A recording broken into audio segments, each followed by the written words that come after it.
Praise the Lord. सबको जय मसीह की। तो ये आज हमारा पहला वीडियो है और ये हिंदी में है। तो आ, हाँ, तो आज से हम शुरू करेंगे हमारा बाइबल स्टडी। तो इसका मैं एक आपको पहले से एक थोड़ा शॉर्ट में बताता हूँ कि हम कैसे पढ़ेंगे। मैं एक पैसेज पढ़ूंगा बाइबल से और मैं उसको समझाऊंगा और उसके बाद मैं आपको एक होमवर्क दूंगा जो आपको पढ़ना है। और फिर हम जब मिलेंगे गुरुवार को 9:30 बजे, हम लोग ये मैंने जो समझाया है और आपने जो पढ़ा है इस दोनों को मिला के हम सीखेंगे, हम आगे बढ़ेंगे। ठीक है। तो ये जो वीडियो है मैं इसमें पढ़ने वाला हूँ यूहन्ना का शुभ वर्तमान, पहला अध्याय। अब मैं बोलूँगा कि क्यों यूहन्ना ही क्यों, कोई और शुभ वर्तमान क्यों नहीं। तो इसके लिए हमें कुछ ये यूहन्ना का सुसमाचार क्यों।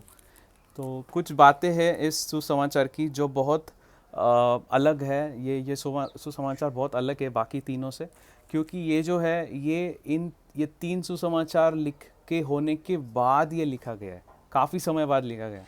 तो यूहन्ना ने इसमें ऐसी बातें बताई है जो यीशु मसीह को परमेश्वर का बेटा दिखाती है। मतलब इसमें ज़्यादा ये नहीं है, मतलब इसमें आपको ज़्यादा प्रकाशन देखने को मिलेगा, इसमें आपको ज़्यादा परमेश्वर का प्रेम देखने को मिलेगा। क्योंकि क्योंकि यूहन्ना जिसने ये लिखा है वो खुद को कहता था कि वो शिष्य जिससे यीशु मसीह प्यार करते हैं, जिससे यीशु मसीह प्रीति करते हैं। तो ये जो उसका जो समझ है, उसको उसने जैसे देखा यीशु मसीह को, वो उसने इसमें लिखा है। और ये एक बात है बहुत अलग है जब हम देखते हैं कि किसने लिखा है। उस व्यक्ति के जीवन को भी अगर हम देखते हैं कि उसकी समझ क्या है यीशु मसीह के बारे में, उसका रिश्ता कैसा है यीशु मसीह के बारे में, तो उससे भी हमें बहुत सारी चीज़ें सीखने को मिलती है। मतलब हमें शरीर में नहीं देखना ये सारी चीज़ें, लेकिन शरीर की कोई बात है नहीं इसमें, लेकिन सिर्फ आत्मा में भी ये सारी चीज़ें बहुत फ़ायदेमंद होती है हमारे लिए। इसीलिए वहाँ उस इस बाइबल में आप देखेंगे 4 सुसमाचार है, एक नहीं है। क्योंकि प्रभु चाहते थे कि चारों का अलग अलग समझ से आप सीखें। तो आज हम देखेंगे कि यूहन्ना का क्या क्या समझ थी प्रभु के बारे में, वो प्रभु यीशु मसीह को कैसे देखता था। और ये जो मैं बताऊंगा ये 2 वर्सेस उसमें, और अंत में मैं आपको एक जादुई शब्द दूंगा। मतलब कोई जादू की बात नहीं है, मैं सिर्फ उस शब्द को नाम दे रहा हूँ, बिकॉज इंग्लिश में हमने कहा है मैजिकल वर्ड, सो इसलिए मैं जादुई शब्द बोल रहा हूँ। वो शब्द मैं आपको दूंगा, वो शब्द किस लिए है ये मैं आपको अंत में बताऊंगा। तो हम शुरू करते हैं यूहन्ना कृत सुसमाचार पहला अध्याय का पहला वचन। तो इसमें सॉरी कुछ चीज़ें हैं, 3 चीज़ें बतानी है मुझे। जैसे आपने हमारी मीटिंग में हमने बात की थी कि 3 चीज़ें हैं जो हम यहाँ पे देखेंगे। पहला चीज़ है जो यह कौन से करार के नीचे ये घटना हुई है। दूसरी चीज़ किस संदर्भ में बात हो रही है, कौन से संदर्भ में बात हो रही है ना। और तीसरी चीज़ कि उस समय की संस्कृति क्या थी, उस समय की परिस्थिति क्या थी। तो ये तीनों चीज़ें हमें देखनी है। तो सबसे पहले पहले देखते हैं हम उस समय का करार कौन सा था। तो ये जो यीशु मसीह जब आया तो कौन सा करार लागू था, पुराना नियम लागू था। पुराने नियम के अनुसार सारी चीज़ें हो रही थी, तो ये पुराने नियम में होता है। तो ये पूरी जो पुस्तक है ये पुराने नियम में ही आती है। सिर्फ इसमें कुछ ऐसी बातें हैं जो यीशु मसीह कहते हैं प्रभु के राज्य के बारे में, स्वर्ग के राज्य के बारे में और पिता के हृदय के बारे में। ये सारी चीज़ें आती है, ये नए नियम में आती है। लेकिन जहाँ भी आप देखोगे यीशु मसीह को कहते हुए कि जिसने पाप नहीं किया उस वो पहले पत्थर फेंके, जिसने क्या बोलते हैं, अगर आपकी आँख आपको पाप के लिए ये पाप की ओर लेके जा रहे तो आँख उठा के फेंक दो, ऐसी ऐसी बातें कहते हैं यीशु मसीह। तो वो नए नियम में नहीं आती है, वो पुरानी नियम को ही ऊंचा उठा रहे, वो ऐसे उठा रहे उसको कि वो उनको दिखा रहे कि ये नियम पूरा करना कितना मुश्किल है। तो यीशु मसीह पुराने नियम को, वाचा को ऊंचा उठा रहे थे। तो वो चीज़ आज हमारे ऊपर लागू नहीं होती है, क्योंकि हम नए नियम के अधीन हैं, हम कृपा के अधीन हैं आज, है ना। तो ये जो पुस्तक है वो पुराने नियम के समय में हुई घटनाएं लिखी है इसमें। दूसरी चीज़ संस्कृति। तो उस समय की संस्कृति क्या थी, परिस्थिति क्या थी, कि उस समय जब यीशु मसीह आए तो पूरे इज़राइल पे रोमन्स जो थे, रोमी क्या बोलते हैं उसे, रोमन साम्राज्य था, उनका राज था वहाँ पे। जैसे हमारे भारत देश पे अंग्रेज़ों ने राज किया था 150 साल, वैसे वहाँ पे रोमन्स राज कर रहे थे। रोमन साम्राज्य राज कर रहा था इसराइल पे। तो उस समय के जो लोग थे वहाँ पे दो शक्तियाँ थी जो मतलब कंट्रोल कर रही थी सारी चीज़ें। पहली चीज़ जो रोमन साम्राज्य है, दूसरी चीज़ जो धार्मिक व्यवस्था है, जो फरीसी लोग हैं, सदूसी लोग हैं और जो याजक लोग हैं। तो ये जो लोग थे, ये थे धार्मिक शक्ति, और ये दूसरे जो थे वो राजनीतिक थे, वो रोमन्स थे। तो ये दो शक्तियाँ थी जिनके अंडर, जिनके नीचे लोग रह रहे थे। तो अब जो धार्मिक लोग हैं उनकी उम्मीद क्या थी कि वो इतने सालों से पढ़ रहे कि मसीहा आएगा, प्रभु भेजने वाला है, कि वो आने वाला है मसीहा। तो उनकी समझ ये थी कि मसीहा आके रोमन से लड़ाई करेगा और उनको भगाएगा, और पूरा जो इज़राइल है वो फिर एक बार एक राजा के द्वारा राज्य किया जाएगा, और वो राजा होगा मसीहा, जो मसीह का वो इंतज़ार कर रहे थे उसका। तो ये उनकी समझ थी कि मसीहा आएगा, रोमन्स को भगाएगा। तो ये उस समय का संस्कृति है, ये चीज़ें हो रही थी जब यीशु मसीह आए। और तीसरी और सबसे ज़रूरी चीज़ संदर्भ। संदर्भ क्यों ज़रूरी है? क्योंकि आप किसी भी, आप एक शायद अभी एक मूवी का अगर आप पिक्चर देख रहे हो, तो फिल्म देख रहे हो, तो ये एक पिक्चर का जो डायलॉग है, वो डायलॉग सुन के आपको पूरा पिक्चर समझ में नहीं आएगा। वैसे ही बाइबल का सिर्फ एक वर्स लेके आप उसमें से नहीं निकाल सकते कि यहाँ पे परमेश्वर क्या कह रहा है। आपको उसके ऊपर का भी पढ़ना पड़ेगा और उसके नीचे का भी पढ़ना पड़ेगा, और क्या हो रहा है उस समय में जब परमेश्वर बात कर रहे हैं, या यीशु मसीह बात कर रहे हैं, या कोई भी व्यक्ति बात कर रहा है, तो उस समय क्या हो रहा है वो आपको संदर्भ समझना ज़रूरी है। किस बारे में बात हो रही है ये समझना ज़रूरी है। तो इसे कहते हैं संदर्भ। तो ये चीज़ भी समझना ज़रूरी है। तो अभी यहाँ पे संदर्भ क्या है? तो पहला जो शब्द है वो कहता है आदि में वचन था। अब ये जो बात कह रहा है यूहन्ना, आदि में मतलब कब? आदि मतलब जब सृष्टि का निर्माण हो रहा था तब। तो आदि में वचन था।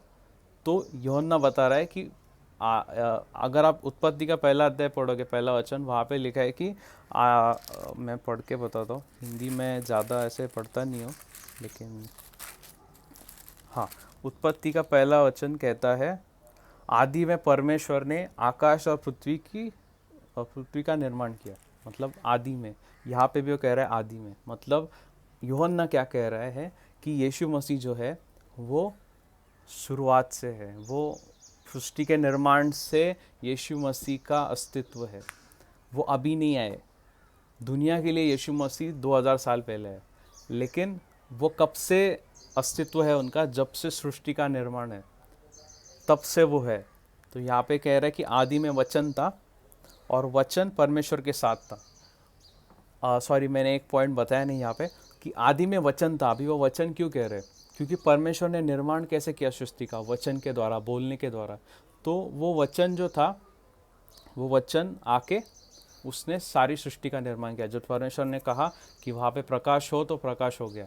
क्यों? क्योंकि उनके वचन ने निर्मित की। तो वो वचन कह रहा है ये कि वो वचन है जो है वो परमेश्वर के साथ था, और वचन परमेश्वर था। मतलब वो निर्माण करता था, वचन निर्माण करता था। दूसरा वचन कहता है सब कुछ उसी के द्वारा उत्पन्न हुआ, और जो कुछ उत्पन्न हुआ है उसमें से कोई भी वस्तु उसके बिना उत्पन्न नहीं हुई। अभी वो किसकी बात कर रहे हैं?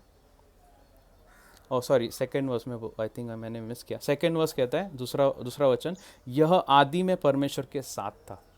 ये किसकी बात हो रही है अभी? बात हो रही है यीशु मसीह की। यीशु मसीह आदि में परमेश्वर के साथ थे। और इस पे अगर आपको ज़्यादा पढ़ना है कि परमेश्वर ने सृष्टि का निर्माण कैसे किया, तो आप नीति वचन का 8वां अध्याय 22 से लेके आई थिंक अभी मैंने पढ़ा था, नीति वचन 8वां अध्याय 22 से लेके, हाँ 22 से लेके 31 तक। तो ये जो बात है ये बुद्धि कह रही है बात, कि परमेश्वर ने बुद्धि से निर्माण किया। और यहाँ पे कह रहे परमेश्वर ने यीशु मसीह के द्वारा निर्माण किया। और एक वचन है पहला कोरिन्थियों का 1:24, वो कहता है कि यीशु मसीह परमेश्वर की बुद्धि है। परमेश्वर की बुद्धि परमेश्वर की बुद्धि और सामर्थ है।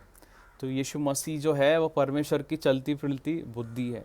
इसलिए वो कह रहा है कि वो परमेश्वर के साथ थे और सब कुछ उसी के द्वारा उत्पन्न हुआ। परमेश्वर ने सब कुछ यीशु मसीह के द्वारा उत्पन्न किया। अभी ये चीज़ ऐसे क्यों लिखी है यहाँ पे, क्योंकि परमेश्वर ने जब सृष्टि का निर्माण किया, उनके दिमाग में यीशु मसीह ही थे।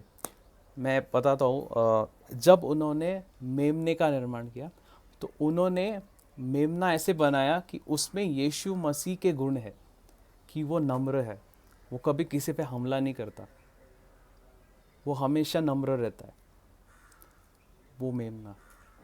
जब परमेश्वर ने शेर, सिंह जो है, यहूदा का सिंह का निर्माण किया, तो उसमें भी यीशु मसीह का गुण डाला कि वो राजा है, कि वो बाकी सारे जानवरों से ताकतवर है। ये गुण डाला सिंह में। जब परमेश्वर ने झरना बनाया तब बोला कि ये जीवन का जल है, ये यीशु मसीह है। जब परमेश्वर ने हमारे अंदर हमें पानी की ज़रूरत होती है, हम पानी के बिना नहीं रह सकते, तो पानी की ज़रूरत डाली हम में, ताकि हमें पता चले। जब वो कहते हैं कि यीशु मसीह जीवन का जल है, वो जीवन का जल देते हैं, तो हमें पता चले कि हमें यीशु मसीह की कितनी ज़रूरत है। हम रोटी के बिना नहीं रह सकते, तो यीशु मसीह ने कहा कि मैं जीवन की रोटी हूँ, ताकि हमें पता चले कि यीशु मसीह हमें जैसे ये रोटी की ज़रूरत है, वैसे ही हमें यीशु मसीह की कितनी ज़रूरत है। इसका मतलब सारी चीज़ें परमेश्वर ने जो बनाई वो यीशु मसीह के द्वारा बनाई है। यीशु मसीह को बीच में रख के सारी सृष्टि बनाई है, ताकि सारी सृष्टि आपको यीशु मसीह के बारे में गवाही दे। अब ये और एक चीज़ बताई है, ये भी एडिशनल बता रहा हूँ मैं।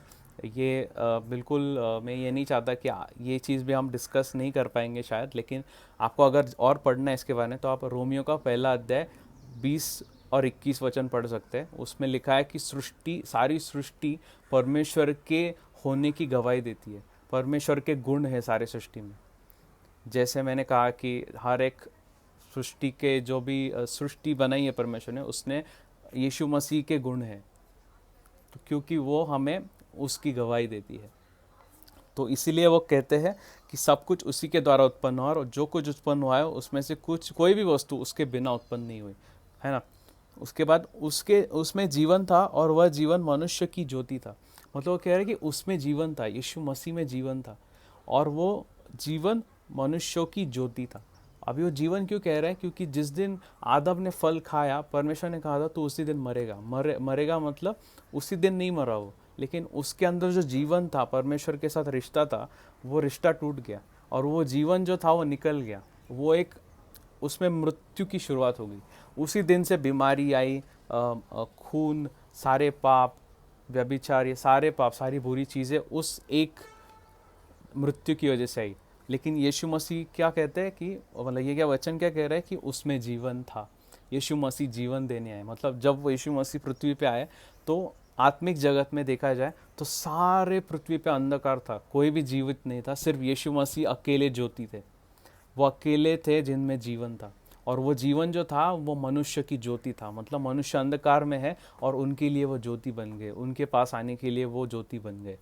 तो ये वचन कहता है कि वो जीवन मनुष्य की ज्योति था। ज्योति अंधकार में चमकती है और अंधकार ने उसे ग्रहण न किया। मतलब ज्योति जो है अंधकार में चमकती है। इस दुनिया में अंधकार था, उसमें वो ज्योति चमक रही है, लेकिन वचन कहता है कि उन्होंने उसे ग्रहण नहीं किया। और कुछ और भाषांतर कहता है कि अंधकार ने उसके ऊपर जय नहीं पाया। और वह यीशु, मतलब अंधकार जो है ये दुनिया है, और ज्योति जो है यीशु मसीह की। दुनिया ने यीशु मसीह पे जय नहीं पाया। यीशु मसीह कहते हैं कि मैंने संसार पे जय पा लिया है, संसार ने मुझ पे जय नहीं पाया, अंधकार ने मुझ पे जय नहीं पाया, मैंने संसार पे जय पाया है, इसलिए तुम्हें मैं अधिकार देता हूँ। इसलिए आज हम एक विजय जीवन जी सकते हैं, क्योंकि आज उन्होंने हमें विजय दे दी है। हम उस विजय में चलते हैं, हम प्रकाश के लोग हैं, क्योंकि इस दुनिया का अंधकार हम पे जय नहीं पा सकता। हम ऑलरेडी जीत चुके हैं यीशु मसीह के द्वारा। तो ये वचन कहता है कि ज्योति अंधकार में चमकती है और अंधकार ने उसे ग्रहण न किया। छठा वचन, एक मनुष्य, अभी यहाँ पे संदर्भ बदल जाता है। अभी इससे पहले यूहन्ना बात कर रहा था यीशु मसीह के बारे में, अब वो बात कर रहा है यूहन्ना के बारे में। ठीक है, तो ये समझना बहुत ज़रूरी है कि संदर्भ जब बदलता है तो किस बारे में बात हो रही है, आपको पता होना चाहिए। उसके बाद अभी यहाँ पे कहते हैं कि एक मनुष्य परमेश्वर की ओर से उपस्थित हुआ, जिसका नाम यूहन्ना था। हाँ, ये वो यूहन्ना नहीं है जिसने ये पुस्तक लिखी है, ये दूसरा यूहन्ना है जो बपतिस्मा देता है।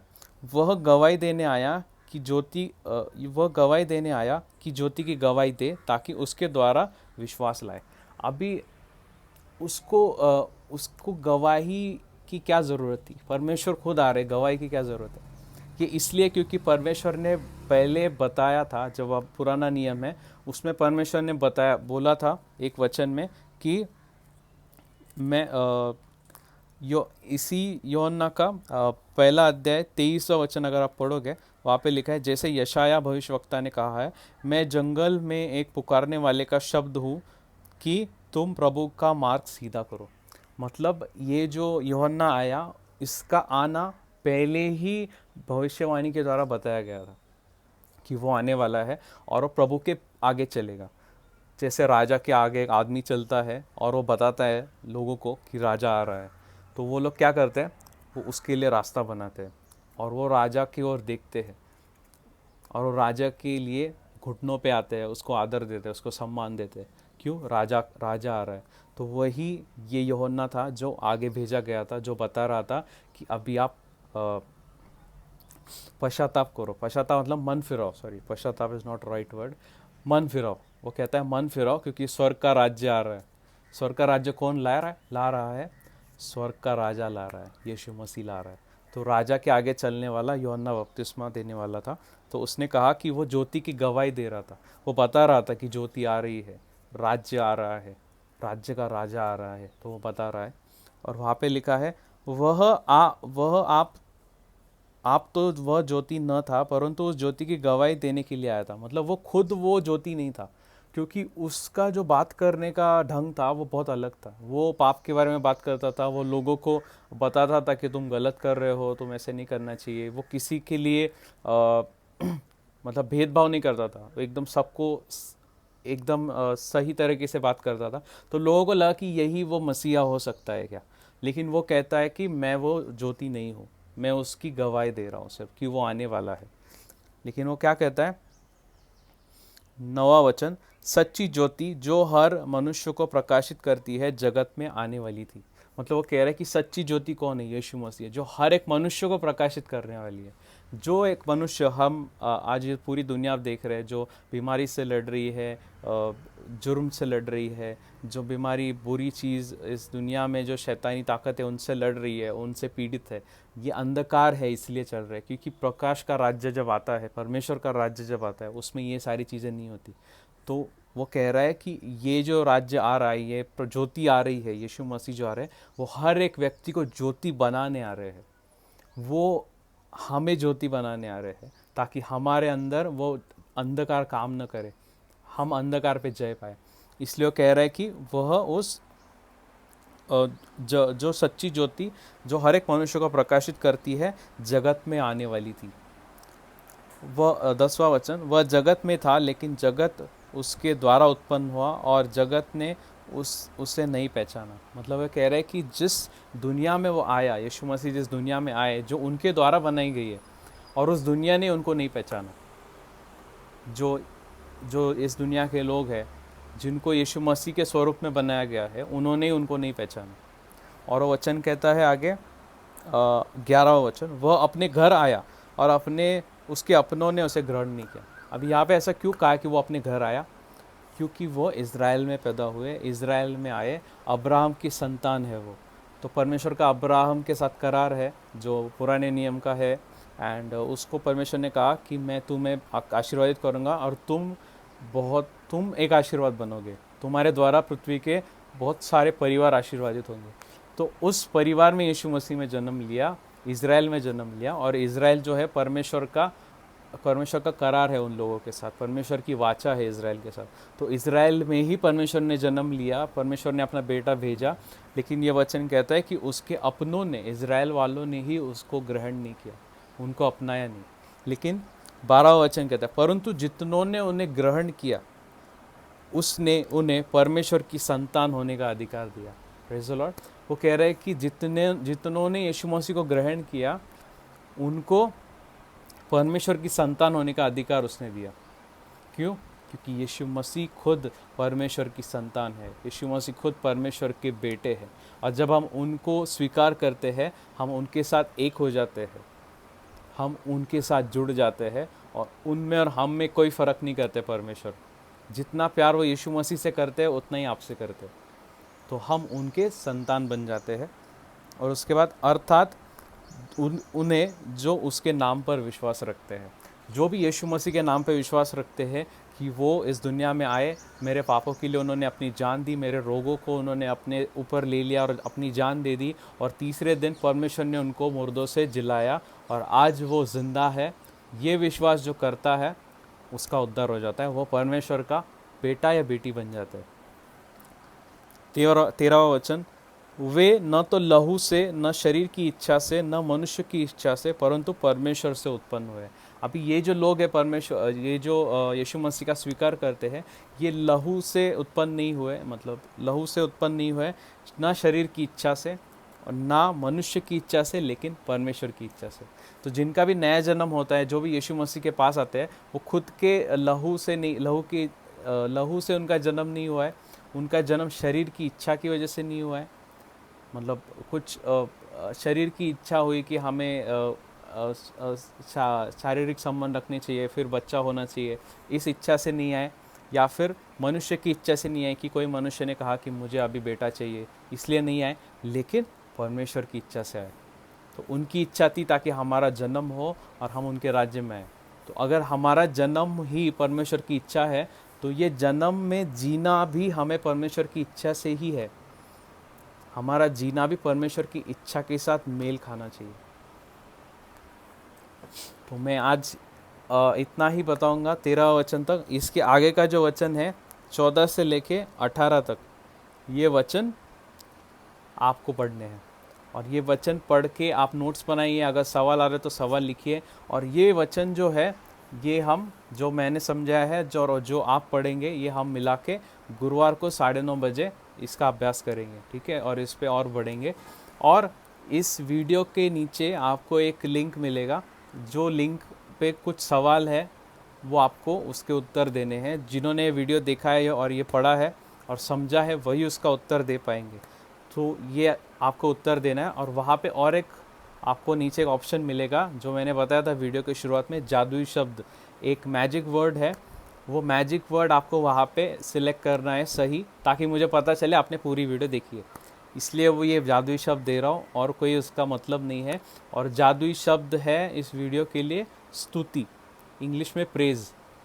सो ये शब्द आपको वहाँ पे सिलेक्ट करना है और पूरा फॉर्म में उत्तर भर के सबमिट करना है, ताकि मुझे पता चलेगा आपने वीडियो देखा है और पढ़ाई की है। और हम मिलेंगे गुरुवार को 9:30 बजे। Praise the Lord. प्रभु आपको आशीर्वादित करे।